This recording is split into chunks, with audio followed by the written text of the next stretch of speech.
आप लोग? आशा करते हैं आप लोग बहुत अच्छे होंगे। दोस्तों आज हम बात करते हैं एक अंडेकार मैदान, क्योंकि आप नक्शा में अगर देखिएगा तो एक अंडेकार मैदान भी आता है जो अंडेकार टाइप का होता है, उसका भी कैलकुलेशन करना होता है, क्योंकि कहीं कहीं पे होता है एक प्लॉट से दूसरे प्लॉट को काटते हैं तब अंडा बनता है, या अदरवाइज कहीं कहीं पे अंडेकार प्लॉट भी होता है। तो उसके लिए हम आज जानते हैं अंडेकार प्लॉट का कैसे हम क्षेत्रफल, डिसमिल और धूर याद करें। बहुत ही इंटरेस्टिंग क्वेश्चन है और आप लोग पूरा वीडियो देखिएगा तो समझ में आएगा। और मेरे चैनल में अगर नए हैं तो लाइक, सब्सक्राइब, कमेंट शेयर जरूर कीजिएगा, और फेसबुक पेज पे हैं तो पेज को फॉलो कीजिएगा। मित्रों आज हम बात करते हैं इस अंडेकार मैदान का। इसका फॉर्मूला होता है, सूत्र होता है बड़ा व्यास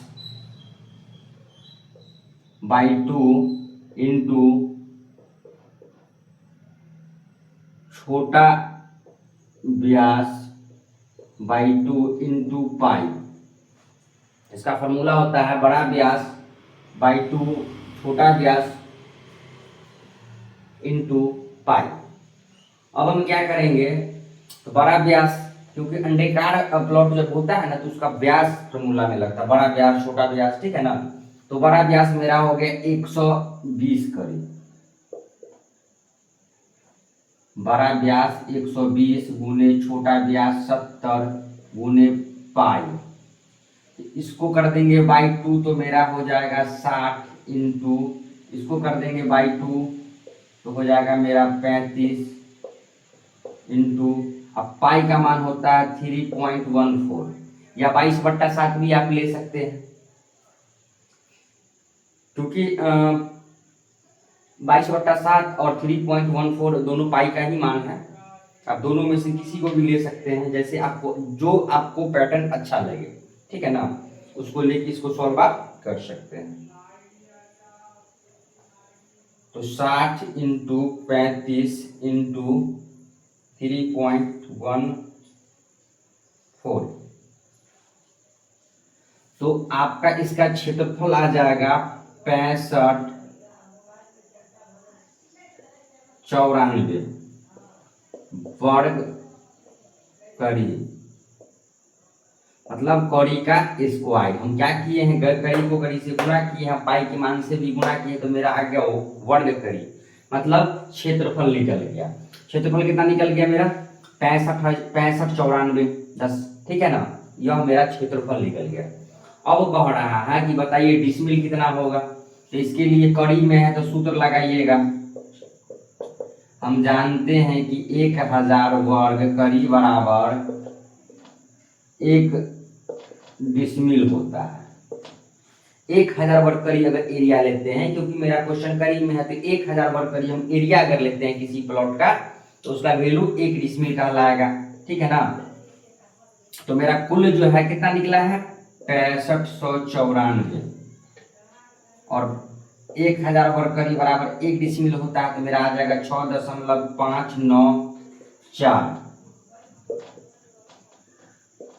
डिसमिल, ठीक है दोस्तों। यह मेरा डिसमिल निकल गया, यह मेरा क्षेत्रफल निकल गया, ठीक है ना। अगर इसके बाद अगर हमको बोलता है कि धूर बताइए कितना है, तो हम जानते हैं कि प्रत्येक जगह का एक लग्गी होता है, वही लग्गी तय करता है कि आपके क्षेत्र में 1 डिसमिल में कितना धूर होगा, या 1 कट्ठा में कितना डिसमिल होगा, या 1 बीघा में कितना डिसमिल होगा धूर होगा, ठीक है ना। यहाँ पे हम लिख देते हैं 6.5 हाथ लग्गी से, 6.5 हाथ लग्गी से 1 डिसमिल में 4.58 धूर होता है।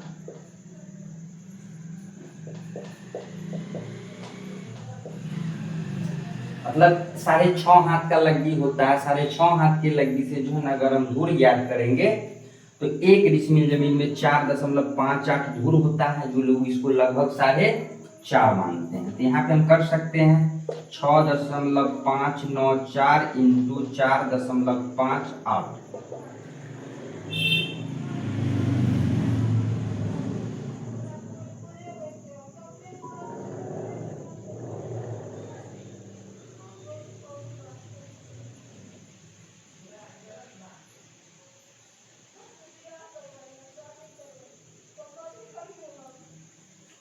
कुल आपका 30.20 धूर आ गया है, मतलब 30 धूर और 2 धुरकी आ गया है। अब कह रहा है कि बताइए कट्ठा कितना होगा। तो हम जानते हैं कि 20 धूर बराबर 1 कट्ठा होता है। यहाँ कुल 30 धूर है तो यहाँ पे कर देंगे 1 कट्ठा 10 धूर और 2 धुरकी। आंसर हो गया। मित्रों, अगर आप हमारे चैनल में नए हैं तो लाइक, सब्सक्राइब, शेयर, कमेंट जरूर कीजिएगा और साथ ही हमारे वीडियो में अगर आप कमेंट करते हैं तो वो हमारे लिए प्रेरणा होगी और इससे अच्छा तरीका से और मतलब हमको आप कोई भी वीडियो को लाइक, सब्सक्राइब, कमेंट करते हैं अगर और कोई भी समस्या होता है आप उसी चीज को अगर आप कमेंट सेक्शन में लिखते हैं तो वो हमारे लिए एक सीख होगा, उस चीज को हम सुधारेंगे। और आज के लिए बस इतना ही, मिलते हैं नेक्स्ट वीडियो में। आज के लिए इतना ही, धन्यवाद, जय हिंद दोस्तों।